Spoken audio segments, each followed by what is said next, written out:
மீஷோவில் வந்து நம்ம சோப் பாக்ஸ் எல்லாம் வைக்கிறதுக்காக ஒரு ஸ்டாண்ட் வாங்கியிருந்தோம் இல்லைங்களா, அதை வீடியோ போட்டிருக்கேன். அதை வந்து எப்படி ஃபிட் பண்ணலாம் அப்படின்ட்டு. அந்த ஸ்டாண்ட் வந்து இப்படி இருக்கும். வெறும் ஸ்டாண்டும் ஒரு இதென்னா நாபு ஒரு மூடி எக்ஸ்ட்ரா வந்து இது 2 கொடுத்துருப்பாங்க. அது வந்து நம்ம குழாக்கு செட் ஆகலைன்னா இதை ஃபிட் பண்ணிக்கலாம். இப்போ நம்ம எப்படி செட் பண்ணலாம்னு பார்க்கலாம். இந்த ஸ்டாண்ட் இப்படி வச்சுக்கோங்க. இங்கே ஒரு கம்பி, இங்கே ஒரு கம்பி இருக்குது இல்லைங்களா, இதை வந்து நம்ம இப்படி கொடுத்துக்கலாம். இங்கே பாருங்கள், குழா பிடிக்கிற மாதிரி மேலே ஒன்று கீழே வரும். இப்போ பாருங்கள், இப்படி எடுத்துருக்கோம். இந்த கம்பி உள்ளார இதை போட்டுக்கலாம். இப்போ இங்கே டேப் செட் பண்ணுற மாதிரி இருக்குது இல்லைங்களா, இப்போ நம்ம டேப்பில் வச்சுக்கலாம். உங்களுக்கு எங்கே வேணும், லெஃப்ட்டு ரைட்டு, எனக்கு வந்து லெஃப்ட் சைடில் வச்சுருக்கேன். இப்படி வச்சுக்கலாம். ஓகேவா?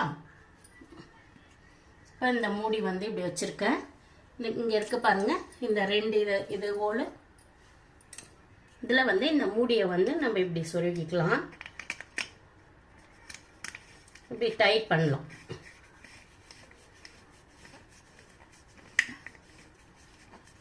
இப்போ பாருங்கள், ஸ்டாண்ட் ஆடில் கரெக்டாக இருக்குது. கொஞ்சம் ஆடுற மாதிரி இருந்து டேப் பத்தலைன்னா இந்த நாப் போட்டுக்கலாம். இது எனக்கு வேண்டாம், அதனால நான் இப்படியே ஃபிட் பண்ணிக்கிறேன். டைட்டாக இருக்குது பாருங்கள். இப்போ நம்ம வந்து இதை அடுக்கிக்கலாம். இந்த பாத்திர ஸ்டாண்டில் வந்து விம் லிக்விட் வச்சிடறேன். நம்ம சபீனா சோப்பு இது இடம் பத்தலை, இப்படி வச்சுக்கலாம்.